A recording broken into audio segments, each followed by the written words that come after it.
ये दुनिया का सबसे बड़ा कुरानी नुस्खा है। हम हर तरीके के साथ जो है फ़लस्तीन काज के साथ खड़े हैं, ईमान के लिए खड़े हैं, कुरान के लिए खड़े हैं। इसको ओपन किया है, ओपन करके हम उनकी जो राह हक में वो जो कफ़ार के साथ जंग कर रहे हैं, हम उनको इस तरीके कार से एक खराज तहसीन पेश कर रहे हैं। उसकी लंबाई 41 फुट, चौड़ाई 8.5 फुट, 31 सफ़ात हैं, 2 जिल्द हैं और इसको मुख्तलिफ़ कलर की कम्बिनेशन से जो है इसको तहरीर किया गया है। लिखते वक्त बहुत मुश्किलात पेश आई। 13 रजब को शुरू किया था, दूसरे रमज़ान की 27वीं रात को अल्हम्दुलिल्लाह इसको वाइंड अप करके दुआ की या रसूलल्लाह रहमतुल्लाह आलमीन है पाकिस्तानी को क्राइसिस से निकाल कर तरक्की याफ्ता कौम में कन्वर्ट फरमाए।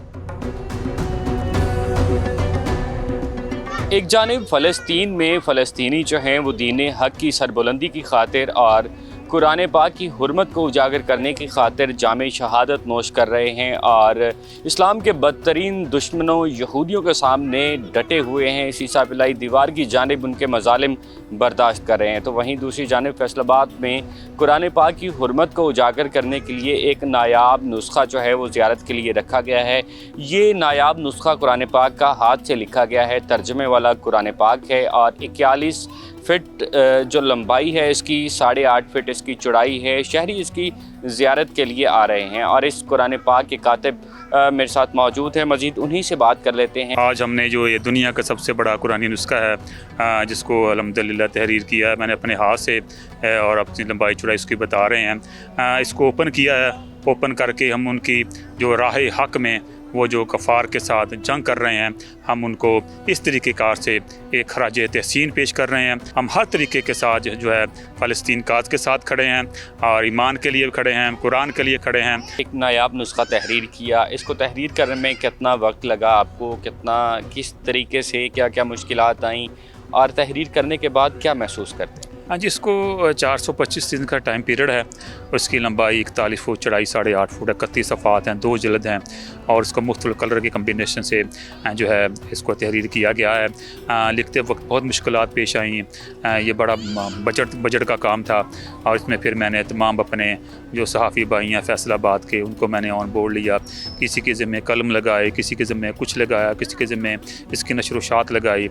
आप भी आ जाएँ मज़लूल करन यार जी, तो आपने भी इसको अल्हम्दुलिल्लाह कवर किया है। तो इस तरीके कार से दिन रात इसको कभी 4 घंटे, कभी 3 घंटे, कभी सारा दिन, कभी सारी रात इसको कंप्लीट किया। फिर 13 रजब को शुरू किया था मौला अली करमल्ला वजल करीम की यौम वलादत पे। एक रमज़ान बीच में आया, दूसरे रमज़ान की 27वीं रात को अल्हम्दुलिल्लाह इसको वाइंड अप करके नबी पाक सल्लम के हुज़ूर पाकिस्तानियों की तरफ से मैंने ये पेश किया था। दुआ की या रसूलल्लाह रहमतुल्लाह आलमीन है पाकिस्तानी को क्राइसिस से निकाल कर तरक्की याफ्ता कौम में कन्वर्ट फरमाए। कुरान हकीम की तहरीर जो है वो बिलाशुबा एक इंतहाई हसास मामला है। इसकी ज़ेर ज़बर का फ़र्क जो है वो भी नहीं आना चाहिए। तो किस कदर महव होकर लिखना पड़ता है? दुनिया माफिया छोड़ना पड़ता है जी। आपको अलग रूम बनाना पड़ता है, अलग खुराक रखनी पड़ती है, अलग ड्रेस रखना पड़ता है, मुलाकातें ख़त्म करनी पड़ती हैं। फिर इसको दूसरी बात 2 इजाज़तें चाहिए होती। एक तो आपकी मुतलका जो इंतज़ामिया है उससे इजाज़त चाहिए होती। कमिश्नर हमारी जो है उन्होंने इसकी मुझे अप्रूवल दी हुई थी। इसके बाद आपका कोई ना कोई शैतान से बचने के लिए भी, बलाओं से बचने के लिए भी रूहानी कॉन्टैक्ट होना चाहिए। तो वो मेरे मुर्शिद अली कदर गौसल आज़म सैयद ताहिर हसनैन असद हुसैन सरकार, वो अल्हम्दुलिल्लाह वो मेरे साथ अटैच रहे दुआओं में हर तरीके कार के साथ। तो ये दीनी और दुनियावी दोनों तरीक़ों से इसको फिर लेकर इसको अल्हम्दुलिल्लाह कंप्लीट किया गया है। बड़ा इसमें मेहनत और मुशक्क़त का काम है। अल्हम्दुलिल्लाह ये अल्लाह पाक की जनाब ने पाकिस्तान को, इस पाक सरज़मीन का ये फ़ैज़ है कि हम जो है अल्हम्दुलिल्लाह इसमें कामयाब हुए। जब आपने ये मुकम्मल कर लिया, आपको ये सादत हासिल हुई, उसके बाद क्या महसूस किया? बड़ी खुशी थी जी, कि पंजाबी में कहते हैं कि चाह चढ़ गए सन, और ये है कि हम कामयाब हो गए। पहला नुस्खा था उर्दू तर्जमे के साथ। दुनिया में नुस्खे बड़े बड़े मौजूद हैं, आपको पता, मैंने 1.25 किलोमीटर भी लंबा लिखा हो, बगैर तर्जमे के एक बहुत बड़ा कुरान पाक लिखा था। और मुख्तलिफ मिस्र में भी लिखे गए हैं, इंडिया में लिखे गए हैं, रशिया में लिखा गया है, तुर्की में लिखा गया है, अफ़गानिस्तान में लिखा गया है। बड़े बड़े नुस्खे हैं मुख्तलिफ चीज़ों के, चमड़े के ऊपर, लकड़ी के ऊपर, लोहे के ऊपर, लेकिन तर्जमे के साथ किसी ने भी नहीं लिखा था।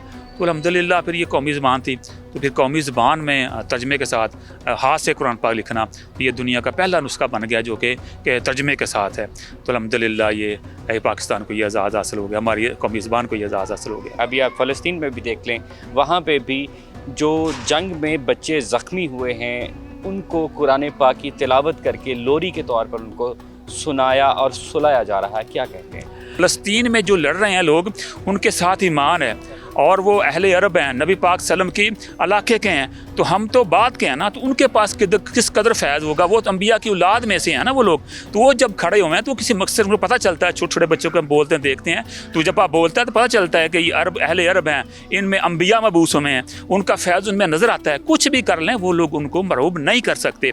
आप सल्लम फरमाया था कि यहूद एक जगह पर इकट्ठे होंगे और फिर जब वो इकट्ठे होंगे तो फिर इस्लाम उन पे हमला करेगा। अपनी तरफ से वो बहुत आगे जा रहे हैं, लेकिन उनकी वो कत्लगाह तैयार हो रही है और इंशाअल्लाह उसी कत्लगाह में वो कत्ल होंगे, क्योंकि ये आका मोहम्मद सल्लल्लाहु अलैहि वसल्लम ने खुद फरमाया अपनी ज़ुबान अक़दस से। इसराइल जो है वो फ़लस्तीन पर जुल्म के पहाड़ तोड़ रहा है, लेकिन फ़लस्तीनी भाई जो हैं वो इसी कुरान करीम की तिलावत करते हुए तमाम मज़ालिम को बर्दाश्त कर रहे हैं और इसी कुरान हकीम की तिलावत करते हुए यहूदियों को मुँह तोड़ जवाब भी दे रहे हैं।